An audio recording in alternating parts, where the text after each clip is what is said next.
الله يبسط الرزق لمن يشاء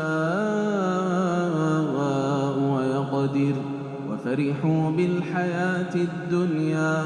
وما الحياة الدنيا في الآخرة إلا متاع ويقول الذين كفروا لولا أنزل عليه آية من ربه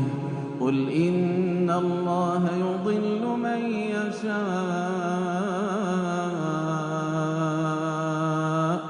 قل إن الله يضل من يشاء ويهدي